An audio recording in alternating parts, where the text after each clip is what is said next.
आजकल के डॉक्टर के पास जाओ तो वो सबसे पहले कहता है कि टेस्ट कराओ, हैं? पहले वो टेस्टिंग लिखता है, ये टेस्ट कराओ, वो टेस्ट कराओ। वो क्या है? वो पढ़ाई है। जब रिपोर्ट आएगी फिर रिपोर्ट को पढ़ेगा, उसके बाद फिर वो निर्णय लेगा कि कौन सी दवाई देनी चाहिए। उसके बाद 1 हफ्ते की दवाई देगा, उससे भी आराम होता है कि नहीं होता है, फिर बदलेगा। वो क्या है? वो पढ़ाई है। वो गुरु की शरण में रहा हुआ है, पढ़ा हुआ तोता है, रट्टू तोता। लेकिन जिसने सद्गुरु की कृपा प्राप्त की है, अगर उसके पास पेशेंट जाएगा तो फौरन देखते ही बताएगा काहे का, कहां दर्द हो रहा है, यहां पे अपेंडिक्स है और चाहे जांच करवा लो। वो देखते ही बोल देगा। बल्कि पेशेंट कहेगा कि जांच तो करो, डॉक्टर कहेगा कि मैं कह रहा हूं ना ये उसका दर्द है और किसी का दर्द हो ही नहीं सकता। क्यों? समझना कि सद्गुरु की कृपा प्राप्त है उस डॉक्टर को। इस सद्गुरु की कृपा का फल होता है। गुरु कृपा ऐसा नहीं कि उसका कोई प्रधानता नहीं है, मान गुरु कृपा है, लेकिन सद्गुरु कृपा सर्वोपरि है। वो जो चाहे सो कर दे। मेरे पास तो कितनी बार ये प्रश्न आता है, कितनी बार। आज भी मेरे पंकज भाई से मेरी चर्चा हो रही थी, मेरे गुरु भाई हैं पंकज अरोड़ा, तो उनसे मेरी चर्चा हो रही थी तो कि आप संगीत वालों के साथ रियाज रियाज नहीं करते, रियाज किया करो, नए संगीत वाले। मैंने कहा मैं जब से मेरे गुरु महाराज ने गद्दी पे बैठाया, मैंने आज तक किसी के साथ रियाज किया ही नहीं, और ना मेरे ऊपर इस बात का प्रभाव पड़ता कि मेरा स्टाफ मेरे साथ है तो ठीक, नहीं है तो ठीक। और ना मैं कभी इस गद्दी पे कॉपी किताब पेंसिल कभी कुछ लेकर के नहीं आता। ये इस बात का अहंकार नहीं, ये केवल और केवल सद्गुरु की कृपा का फल है, केवल सद्गुरु की कृपा का फल। नहीं लोग बाग महाराज कमरे से गद्दी तक आते आते भूल जाते हैं कि क्या कहना है। डायरियां साथ रखते हैं, इतने दिन से भजन गा रहे हैं लेकिन भजन याद नहीं है, तुरंत डायरी खुल जाती है। इसका मतलब अभी तुम गुरु की शरण में आए हो, अभी तुम सद्गुरु की शरण में नहीं आए। क्योंकि जब सद्गुरु की कृपा होती है वहां पर कोई पेन कॉपी काम, वहां पर तो केवल कृपा काम करती है।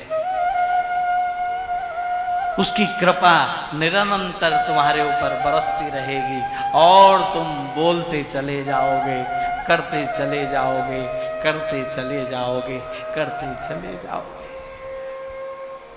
लेकिन उस कृपा को महसूस करना,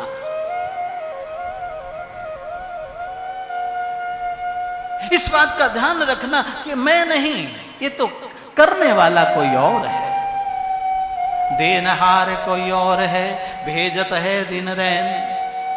और लोग भरम हम पर करें तासे नीचे नैन। ये सतगुरु की कृपा। इसलिए सतगुरु की वाणी को पकड़ो, सतगुरु की वाणी को पकड़ो। सतगुरु क्या बोल रहा।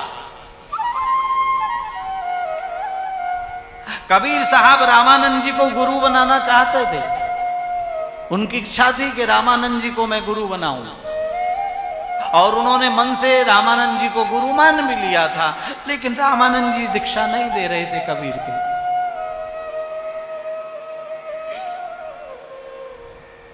कबीर से लोगों ने कहा कि जब तक दीक्षा ना मिले, मंत्र ना मिले, तब तक कैसे माना जाए कि आप उनके शिष्य हो। कबीर ने कहा कि मंत्र भी ले लेंगे, क्या बात है। और रामानंद जी रोज नित्य गंगा स्नान करने जाते थे, कहते हैं कबीर रात को 2 बजे जाकर गंगा की सीढ़ियों पर लेट गए। रात्रि का समय था। सुबह 4 बजे गुरु महाराज गंगा स्नान करने गए और सीढ़ियां उतर रहे थे। सीढ़ियों पे कबीर लेटे हुए थे। रामानंद जी का जो चरण है वो कबीर की छाती पर पड़ा। कबीर साहब की छाती पर जैसे ही चरण पड़ा वैसे ही मुंह से निकला राम राम राम राम राम। बस कबीर खड़े हो गए और कहा प्रभु मुझे गुरु मंत्र मिल गया, मुझे गुरु दीक्षा मिल गई, बस यही तो लेना था। और अंत में कबीर ने कह दिया राम राम सब कोई कहे और दशरथ कहे न कोई। और एक बार दशरथ कहे तो जन्म सुफारत हो। कहते हैं कबीर इतने बड़े चक्रवर्ती संत बने जिसका आप लोगों को भली भांति ज्ञान है। सद्गुरु की कृपा जीवन में उतरती मेरे भाई बहन, लेकिन हां तुम्हारा विश्वास होना चाहिए, दृढ़ निश्चय होना चाहिए। मेरे सद्गुरु ने कहा है तो होगा, उसके बाद किंतु परंतु संशय मत रखना। अगर संशय रखोगे तो बजधार में डूब जाओगे। और इस तरह का विश्वास रखना, किस तरह का, रोज तो गाते हैं भिलनी सवारे रास्ता आएंगे राम जी, भिलनी सवारे रास्ता आएंगे राम जी, भिलनी सवारे रास्ता आएंगे राम जी, भिलनी सवारे रास्ता आएंगे राम जी। मेरा विधन जीवन बनाएंगे राम जी,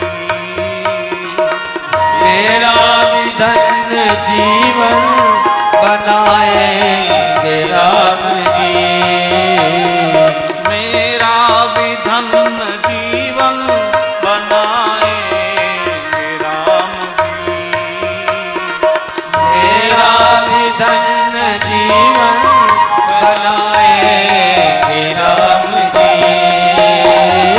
भिलनी सवारे रास्ता आएंगे राम जी,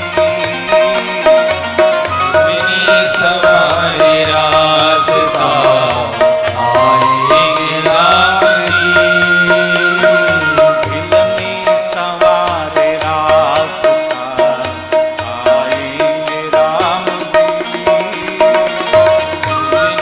सवारे रास्ता आएंगे राम जी। बिलरी से लोगों ने कहा कि बिलरी बचपन बीत गया, जवानी बीत गई, बुढ़ापा बीत रहा है। और देखो बिलरी ने राम नाम नहीं जपा, कुटिया में नहीं बैठी। बिलरी का प्रेम देखो। सतगुरु ने कहा है कि बिलनी तेरी कुटिया में राम आएंगे। भिलनी अब मरने, भिलनी को यह विश्वास है क्या, जब तक राम नहीं आएंगे तब तक मेरे प्राण नहीं निकल सकते। मेरे सतगुरु की वाणी है, मेरे सतगुरु मुझे अमर करके गए। मेरे सतगुरु कह के गए हैं तेरे यहां राम आएंगे। लोग उपहास उड़ाते हैं, हंसी उड़ाते हैं, लेकिन शबरी को कुछ भी सुनाई नहीं देता। शबरी ने तो केवल एक ही बात सुनी थी अपने सतगुरु की। क्या? अंतिम समय, जिस समय सतगुरु देह त्याग करने लगे उस समय शबरी गुरु के महाराज के पास गई। और शबरी कुछ बोलती नहीं, केवल नेत्रों से आंसू निकल रहे हैं। और सतगुरु तो मौन की भाषा को समझता है। सारे शिष्य रो रहे हैं, चिल्ला रहे हैं जोर जोर से, कोई दवा कर रहा है, कोई हाथ दबा रहा है, कोई सिर पकड़, लेकिन शबरी तो चुपचाप बैठी है। और शबरी का, सतगुरु का ध्यान जो है वो केवल शबरी की तरफ है। सतगुरु समझ गए कि ये जितने भी रोने गाने वाले हैं ये तो थोड़ी देर के लिए हैं, उसके बाद इस आश्रम को संभाल लेंगे और बाद में लड़ाई झगड़ा करेंगे।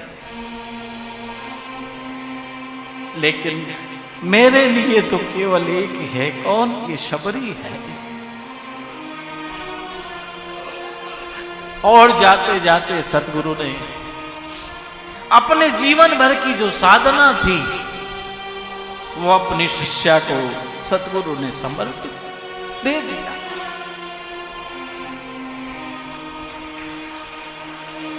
जा शबरी, मैं तो नहीं देख पाया, लेकिन तेरे यहां राम आएंगे, मेरा आशीर्वाद है।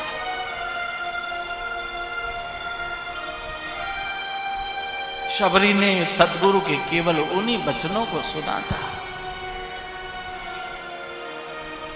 और इधर सतगुरु की डोर टूटी और उधर शबरी का सुनना बंद हो गया। शबरी की कानों की शक्ति चली गई।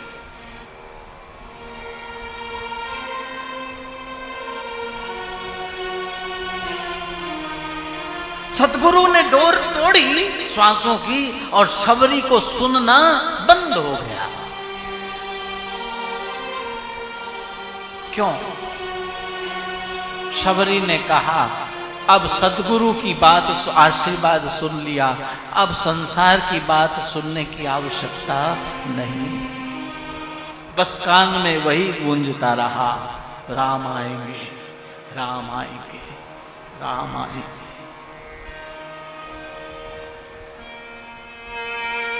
और जब देखो, जब सर्टिफिकेट मिल गया, जब सतगुरु ने आशीर्वाद, तो शबरी को अपने आश्रम में बैठ जाना चाहिए, आश्रम में बैठना चाहिए, आराम करना चाहिए कि सतगुरु का वचन है राम आएंगे। लेकिन नहीं, नित्य जाती है, नित्य रास्ता बुहारती है, फूलों से सजाती है, राम आएंगे।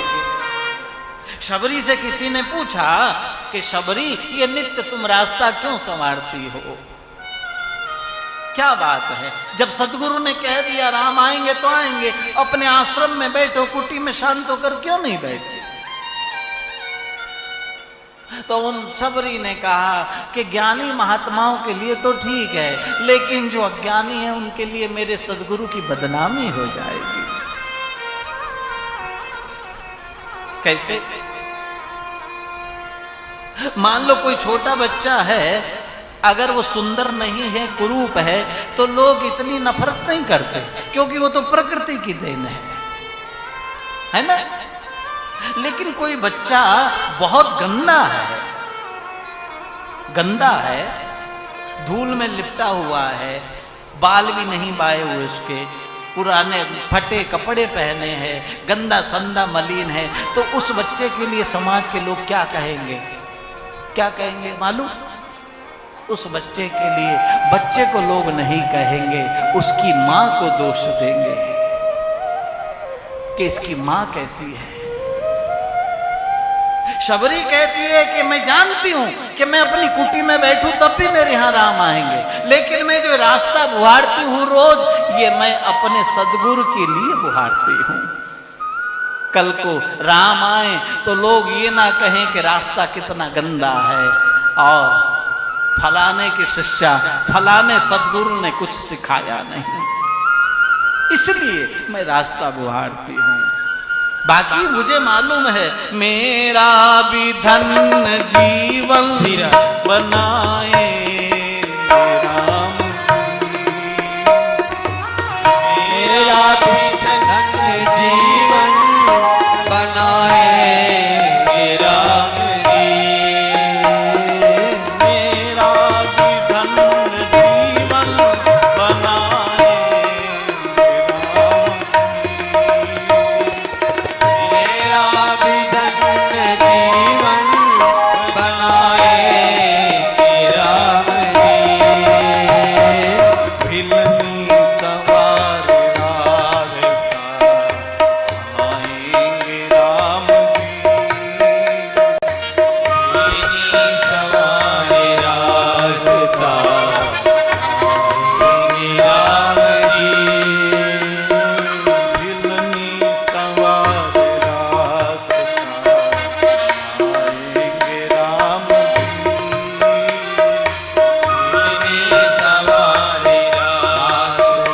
सतगुरु की जो वाणी है उस पे विश्वास रखना मेरे भाई बहन।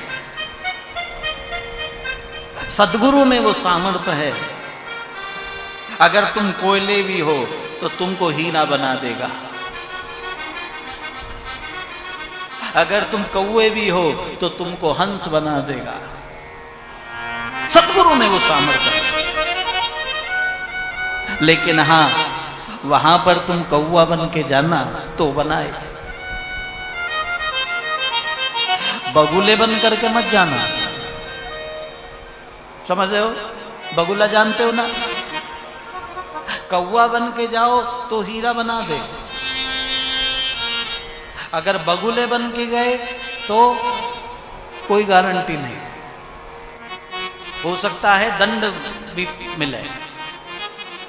जो है वो खोल दो किताब, वहां पर किसी प्रकार का भेद मत रखना, क्योंकि मानस में गोस्वामी जी कहते हैं मोहि कपट छल छिद्र न भावा, मन निर्मल हो ना हो कोई बात नहीं, कोई फर्क नहीं पड़ता। मन निर्मल ना हो कोई बात नहीं, कोई चिंता का विषय नहीं, लेकिन मोहि कपट छल छिद्र न भावा,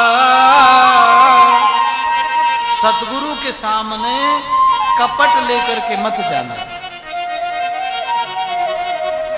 जाना तो खुली किताब की तरह जाना, बता देना ऐसा ऐसा हो गया, ये हुआ, हाँ मैं ऐसा हूं, लेकिन आपकी शरण में हूं। इस तोते के बच्चे ने भगवान शिव की वाणी को नहीं पकड़ा, और क्यों? क्योंकि सतगुरु की कृपा हो गई तो गुरु तो बहुत मिल जाते हैं। ध्यान देना, सतगुरु की अगर कृपा हो तो गुरु तो बहुत मिल जाते हैं साहब। कथा को नहीं पकड़ा, इस तोते के बच्चे ने सतगुरु रूप में, कौन? मां पार्वती जो है सतगुरु के रूप में है, और माता जी की वाणी को पकड़ा। और माता जी की वाणी क्या है? हुकारी, हूं। क्या है? हूं। एक अपने अनुभव की बात और बता दूं, अगर कहो तो, है? सतगुरु की पहचान, उसकी वाणी बहुत सरल होगी, बहुत सरल होगा वो, उसके पास आडंबर नहीं होगा, उसके पास दिखावा नहीं होगा, उसके यहां ड्रामेबाजी नहीं होगी। समझ रहे? कि सतगुरु की एक पहचान है। सतगुरु जो है, क्योंकि उसकी तो वाणी में सत्यता है ना, उसके यहां आडंबर नहीं। गुरु के यहां आडंबर हो सकता है, ऐसा आना, सुबह इतने बजे आना, ये लेके आना, वो लेके आना, ये मंत्र इस तरह करना, पद्मासन लगाना, समाधि लगाना, रीढ़ की हड्डी को सीधा करके बैठना, आंखों को, तमाम तरह का बंधन होगा तुम्हारे लिए जो तुम नहीं कर सकते। लेकिन सदगुरु जब कृपा करेगा तो सहजता से बोल देगा, राम राम बोल, सब ठीक हो जाएगा। वो सहजता से तुमको कह देगा। इस सदगुरु की वाणी में आडंबर नहीं होता, बहुत सरल होती है, बहुत सीधी होती है। पार्वती जी की वाणी क्या हुकारी तो है, हूं।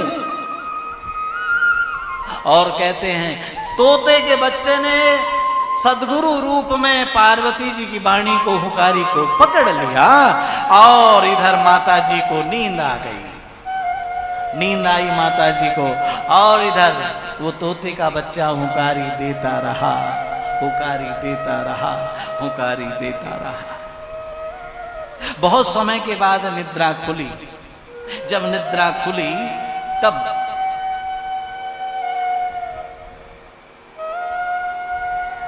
पार्वती जी ने भगवान शिव के चरणों को हाथ लगाया और हाथ लगा करके कहा, प्रभु उद्धव जी महाराज वृंदावन गए। उसके बाद क्या हुआ?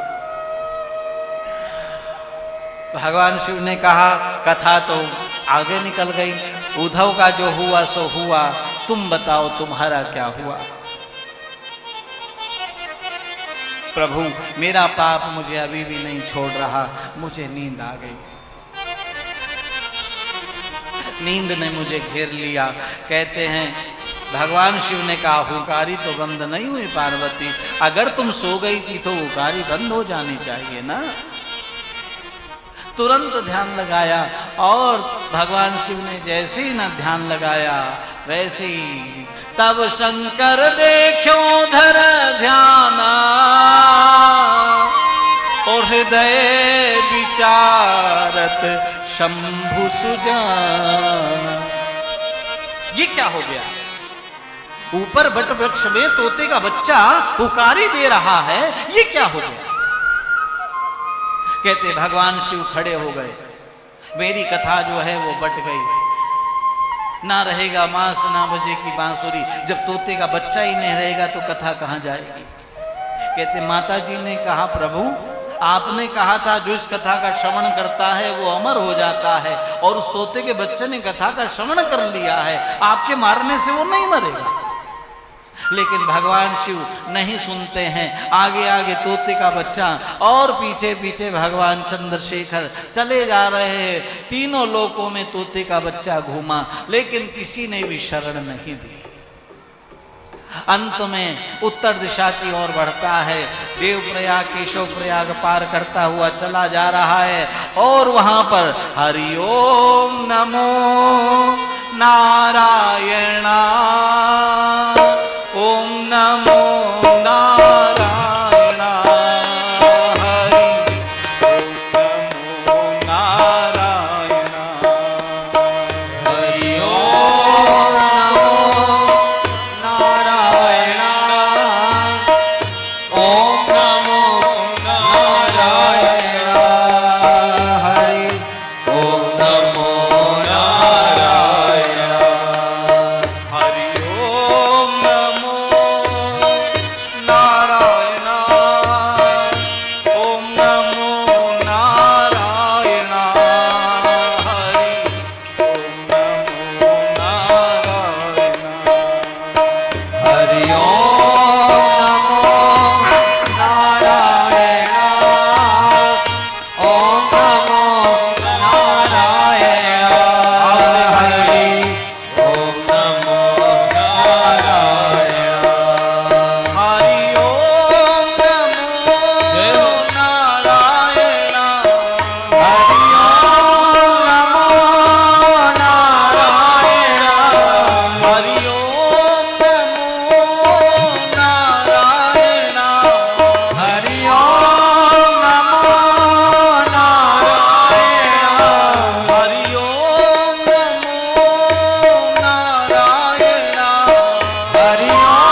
हरि ओम नमो नारायण ओम नमो नारायण हरि ओम नमो नारायण हरि ओम नमो नारायण हरि ओम नमो नारायण हरि ओम नमो नारायण हरि ओम नमो नारायण हरि ओम नमो नारायण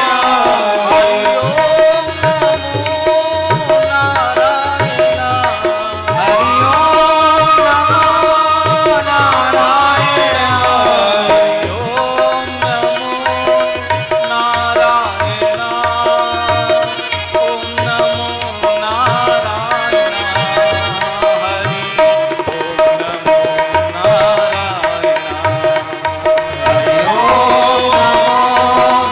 नारायण ओम नमो नारायण